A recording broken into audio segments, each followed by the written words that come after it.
បាទគិតត្រឹមថ្ងៃទី25ស្ថានភាពរវាងអាមេរិកនិងអ៊ីស្រាអែលនិងអ៊ីរ៉ង់កំពុងស្ថិតក្នុងដំណាក់កាលសង្គ្រាមផ្ទាល់យ៉ាងតានតឹងដែលបានអូសបន្លាយពេលរយៈពេល26ថ្ងៃមកហើយ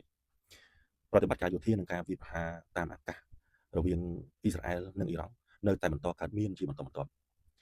កងទ័ពអ៊ីស្រាអែលបានអះអាងថាបានធ្វើការវាយប្រហារលើគោលដៅមីស៊ីល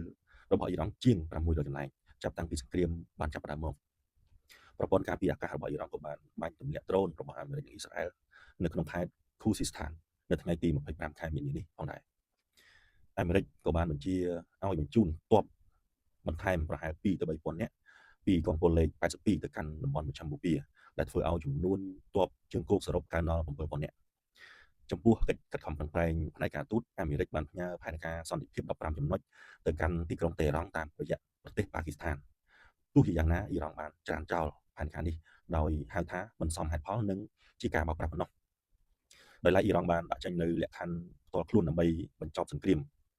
ប្រធានាធិបតីអាមេរិកលោកដូណាល់ត្រាំបានពន្យាពេលកំណត់សម្រាប់ការចរចាជាមួយអ៊ីរ៉ង់រហូតដល់ថ្ងៃទី27ខែមីនារីឯផលប៉ះពាល់លើតំបន់ពិភពលោកនិងសេដ្ឋកិច្ចបានតម្លៃប្រេងឆៅប្រភេទ Brent បានធ្លាក់ចុះប្រហែល5.4%មកនៅតម្លៃត្រឹមជាង$95ក្នុង1បារ៉ែលកាលពីថ្ងៃពុធបន្ទាប់ពីមានព័ត៌មានអំពីកិច្ចចរចាទោះបីស្ថានភាពមិនទាន់ច្បាស់លាស់ក៏ដោយចំពោះសន្តិសុខតំបន់អារ៉ាប៊ីសាអូឌីតបានបាញ់ស្ទាក់ដ្រូនរបស់អ៊ីរ៉ង់ចំនួន3គ្រឿងកាលពីថ្ងៃទី25ខែមីនាចំណែកប្រទេសគុយវ៉ែតដ្រូនបានវាយប្រហារលើធុងផ្ទុកប្រេងនៅប្រលានយន្តហោះអន្តរជាតិគុយវ៉ែតបណ្ដាលឲ្យមានភ្លើងឆេះ